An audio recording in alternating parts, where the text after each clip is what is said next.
ශිෂ්‍ය නායිකාව එයා ශිෂ්‍ය නායිකාව කරාට ඉස්කෝලේ ළමයි ගොඩක් තරහයිලු.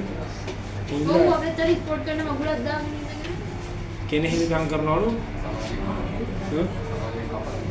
ඒ ළමයාට ඉතින් මං කියන්නේ මේ එහෙම එක හොඳයි නේ මිනිස්සු කෙනෙහිලිකම් කරන එක. ඇයි ඒ?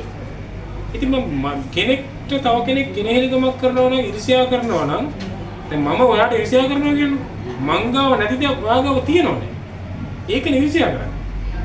මම වැටිලා නම් ඔයා වැටිලා නෑනේ. ඒකනේ මං ඔයාට ඉරිසියා කරන්නේ. නේද?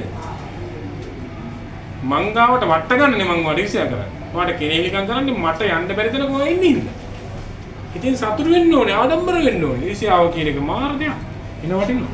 මම ගෑනකට කිව්වේ ඒක. ඔයාට මාර වටිනවනේ මාර පොරක් නේ. ඔයා ආඩම්බර වෙන්න එපා. අඬන්න නෙමෙයි ඕනේ.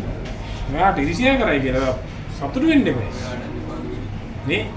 දැන් පවංගාව හොඳ එක්ස්ට්‍රේල් වගේ හොඳ කාර් එකක් තියෙනවා අලුත් එකක්. මට ඌ දැක්කම ඉරිසියා හිතෙයි. ඇයි? මට එකක් නැහැ නේ. නේද?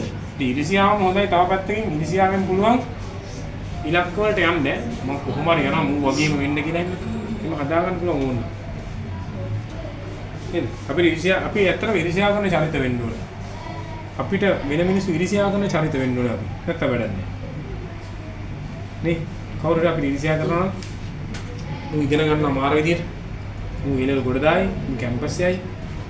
එහෙම හිතලා දුක් වෙන මිනිස්සු ඉන්නවනම් ගන්න වටිනවා. ඉරිසියා කරන මිනිස්සු ඉන්නවා.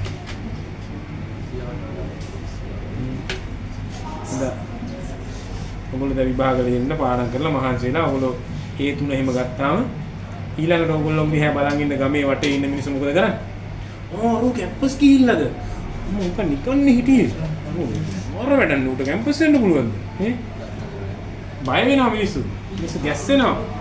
ආ ඒ වගේ චරිතයක් වෙන්න. හොඳයි එහෙම වෙන්න පුළුවන්.